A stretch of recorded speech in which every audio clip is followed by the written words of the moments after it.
Hey, what's going on everybody? Welcome back. Today we are going to be taking a look at another controller. Had a few people asking about this one in various places on the YouTube channel, over on TikTok and stuff like that, so I thought I'd pick one up and do a review on it. So this is another Chinese sort of Hall effect controller.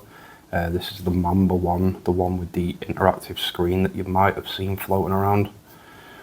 Now, I've used this controller now for about a month, so I've got some experience using it in different types of games. So we'll get into it. So starting with the aesthetics of the controller, obviously it's your typical looking sort of Xbox layout, like sticks and face buttons, so on and so forth. To hold, it is a very heavy controller, and I think that's more down to the screen. But if you don't mind a heavy controller, it's not bad.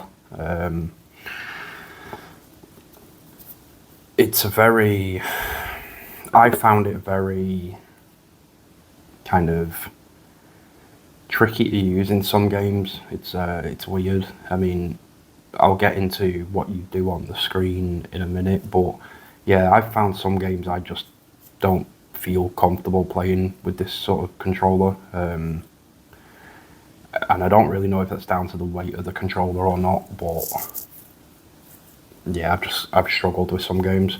So yeah, like I said, it's heavy.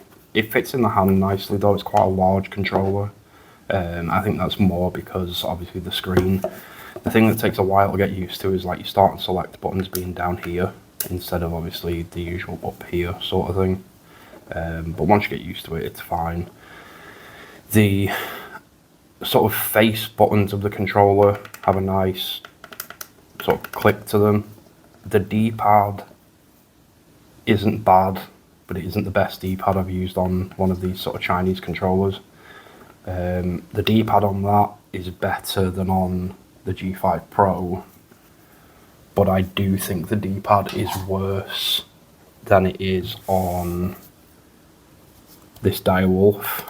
This Direwolf has like a similar multi-directional D-pad to what Xbox's Elite controller is, whereas this it's not bad. It's still clicky. It's just not as clicky as the Direwolf. The face buttons on it are micro switch. I don't know if you can hear it on the microphone, but they have like linear micro switches underneath, so they're very mechanical feeling. It will probably, if you've never used a controller with sort of proper switches underneath the face buttons, it will take a while to get used to, but it is so much better to use when you get used to it. Obviously you get Hall effect sticks, you've got your triggers and your bumpers. They are dirty. That is one of the main problems of this controller. I found the grip texture on the triggers and the bumpers just seems to pick up dirt and everything off your hands like really easily. On a black controller it's not too bad, but you can also get this in white, and I think it would look horrible within a couple of weeks of using it unless you clean it every day. You do have 4 mappable back buttons, and then you do have trigger locks as well to turn it into hair triggers. And the hair triggers have a nice mechanical sort of click to them when you're using them. So talking about the sticks, like, I like the sticks, but again, I don't think they feel as nice as the Direwolves. Don't get me wrong, like, they're not bad, but they feel, it's kind of tricky to explain, they feel kind of loose. I don't even know if that's the right word to use on them. It feels like there's not enough tension on them when you're moving them. But that's just a personal preference thing. So I've been using this controller, like I said, for the past like sort of 3 weeks to a month. Now I've played a few different games on it. I've played a bit of F1 on it. It wasn't too bad for that. I played some FC25 and some of the FC26 beta with this. I didn't like this controller at all for FC. The thing I did really like this controller for though was when I was playing Warzone and the Battlefield 6 beta. And that's more because of the trigger locks. The trigger locks, they just work really well, obviously for like Call of Duty and stuff. Now, the analog sticks are kind of swappable.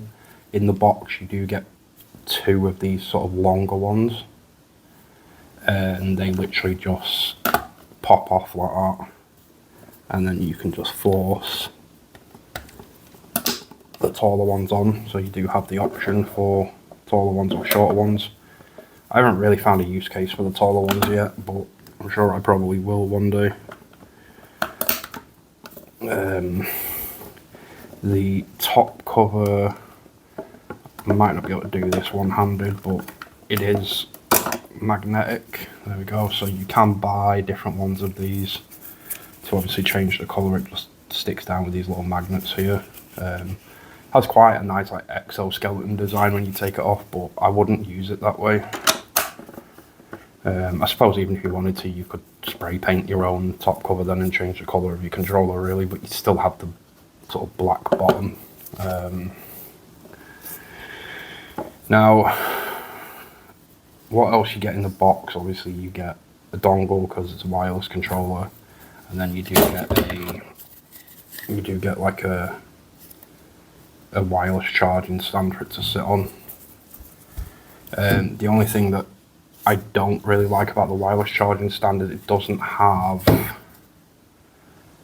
like a USB in the back to plug the dongle into, whereas something like the G5 Pro does.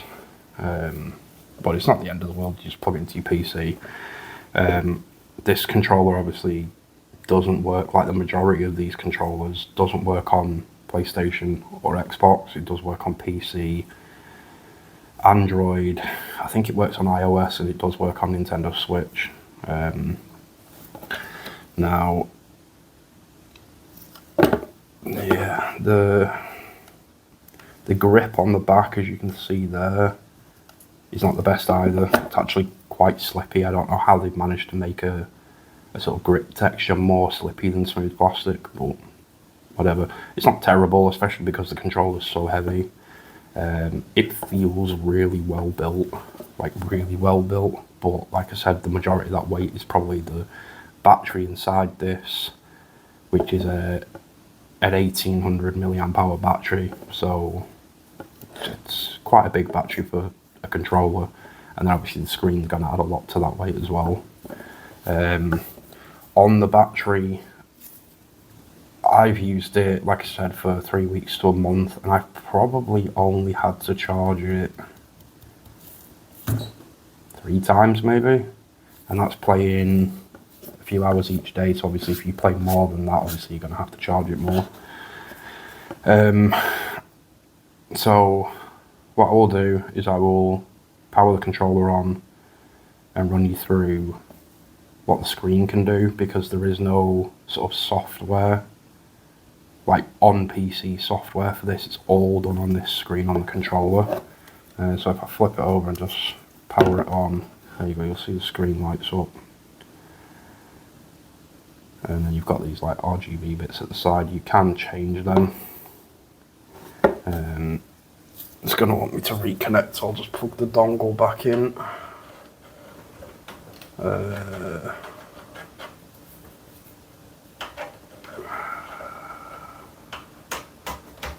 we go. Whenever it decides to reconnect, there we go. So as you can see there, it says just hold the home button for 3 seconds, which is this one on the very right. If it would like to, enter. There we go. So you've got your pairing mode. Now you cycle through this using the D-pad on the controller.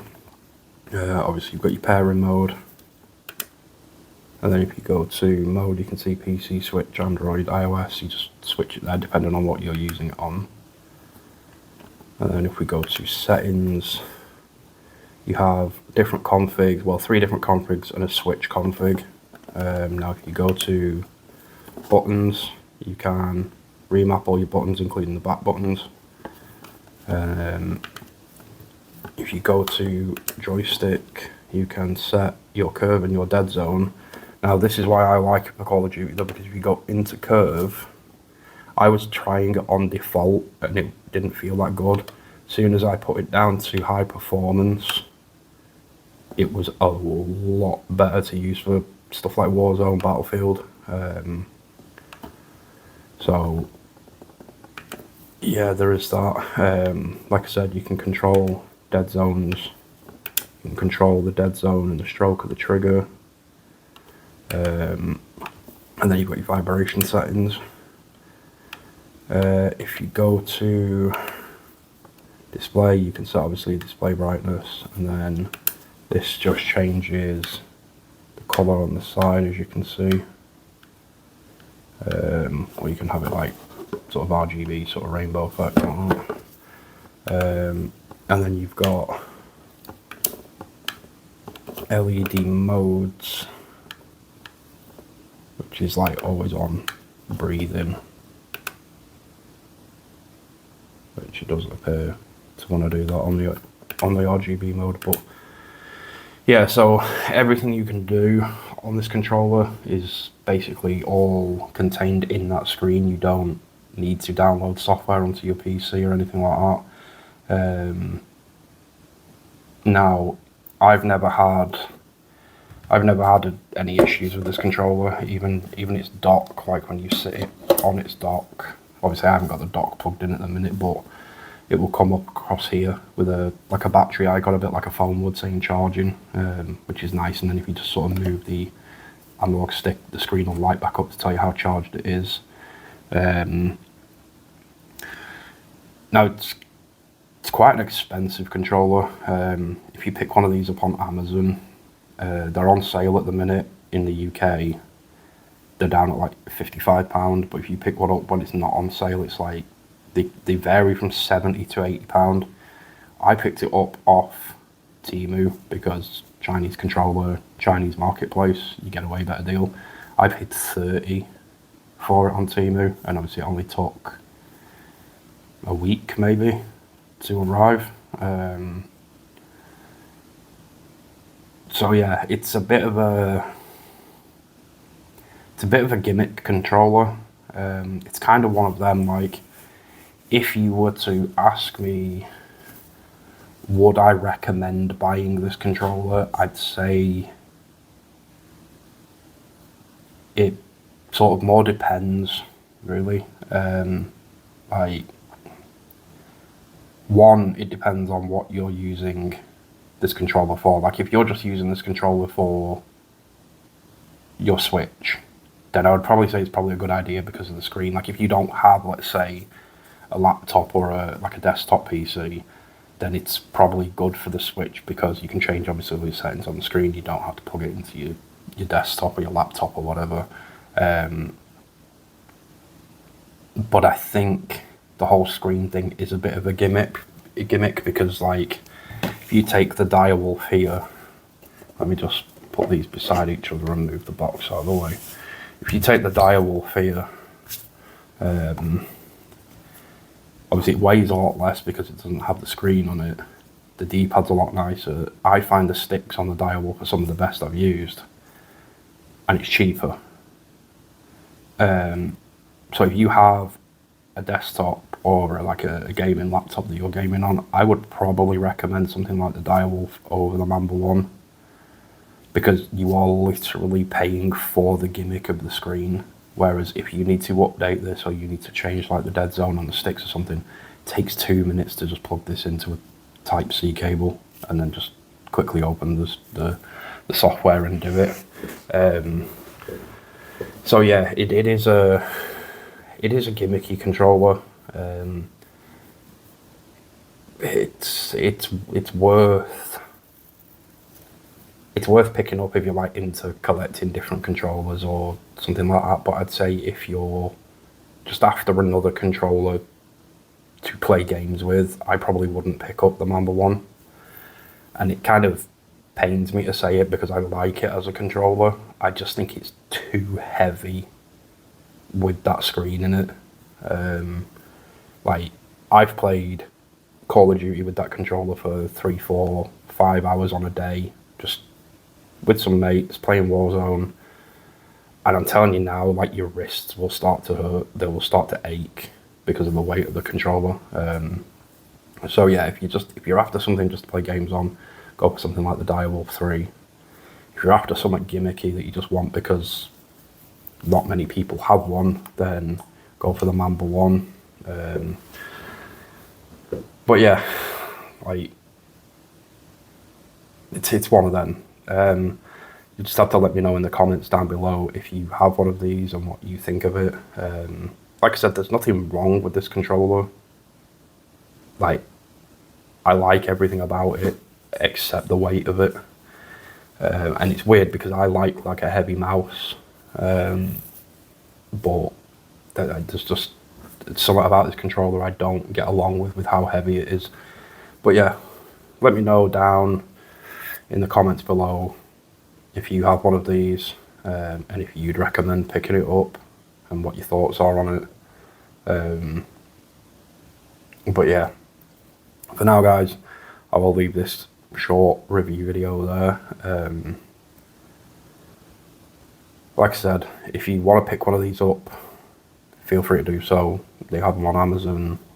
I wouldn't advise picking it up on Amazon. I would advise just using a Temu account and getting it on Temu or something like that. Pretty sure you can get them on AliExpress as well. But yeah, for now guys, I'll leave this video here. Thanks for watching. If you wouldn't mind considering, please subscribe. We are very close to approaching monetization hours now. I think we're only, I think last time I looked, we were like 270 hours away, but we're quite far from the subscriber requirement for monetization. So if you wouldn't mind considering subscribing, then please do. It help the channel out. But yeah, for now guys, take care, and I will catch you all in the next one.